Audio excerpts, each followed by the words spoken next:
Gary, a really gritty and determined 1-0 win with some fantastic free-flowing football in there as well. You must be really pleased. Yeah, parts of it, really pleased. Look, I think Stevenage are a really difficult team to play against. They've had an unbelievable season, the first season in League One. They never stop, they ask you questions, they put the ball in your box, so you have to stand up to that. And I think it's a game earlier in the season we would have lost. So the character, the spirit, the determination of the team was first class. I just said to the players, we were processed when we go on a bad run, we're processed when we win games, and there's areas where I want us to be better, to recognise when they lock on man for man and we can use space. So delighted with the result, delighted with the attitude, the application, the desire to win a game of football, but areas we can definitely improve for the next game, the 4 games and moving into next season. We spoke about pre-match, both Nico said it and Ryan Woods as well, that Stevenage have a completely different style to ours. How do you think we coped with that today? Yeah, I thought we defended well at times and we stood up to their physicality.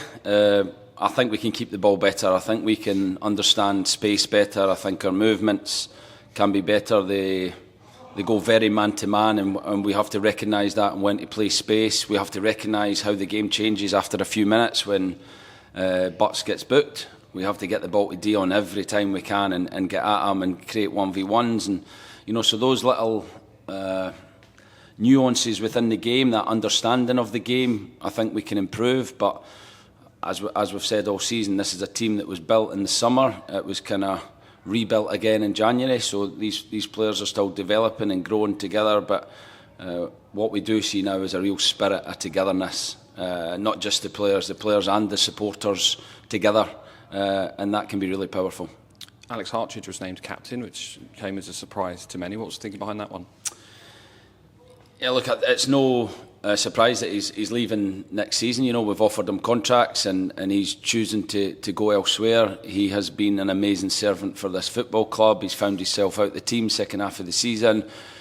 He comes back in and shows his professionalism and his quality in the game at Cheltenham, and we felt he deserved this game today. We felt it would be fitting if he was captain.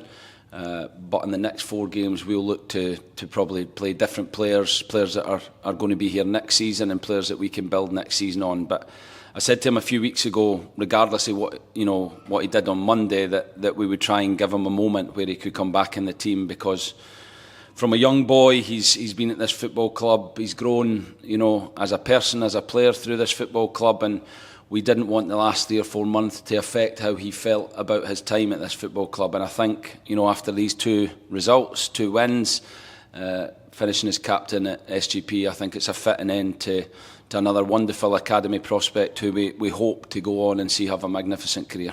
And a man of the match performance as well. Is that confirming that he's unlikely to feature in the final few games? Yeah, I think that was a decision we made today with some other players as well. We want to be competitive, we want to win every game of football, as you could see from the players that we picked today, the starters, the finishers. But we also want to give players opportunities who've maybe been out of the team for a number of different reasons, forms, injuries. The team's been playing really well, so there's a whole host of different things going to pick in the team today. There was, Yannick missed out, who's been fantastic in the last 2 games. But every game from now to the end of the season, we will look to, like I said, win the game first and foremost, but pick players that we feel are going to stay with us going into next season. Given those reasons you've said there, is that the reason as well why there was no Mo Issa in the squad today? Yeah, Mo came on loan for the season. He's been a great help. He's obviously scored a great goal at Wigan.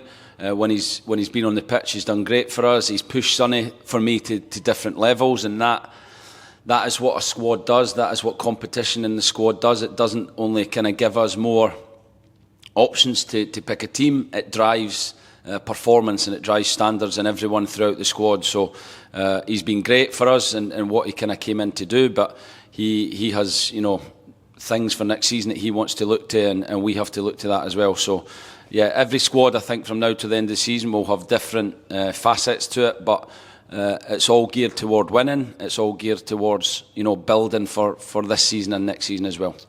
Sonny did come off just before half time. Is there any concern there? Yeah, a little bit of concern. I think it's his hamstring, so we'll assess that. Obviously, Tuesday comes around really quickly. But we will, again, I said to Mo when I spoke to him, you might not play again, but you have to be ready. Similar to what I said to Al and what I've said to the whole squad from January, that we have to be professional, we have to train at a level that when you're asked to come in the team, you're ready. So we'll assess everyone and look at a squad for Tuesday.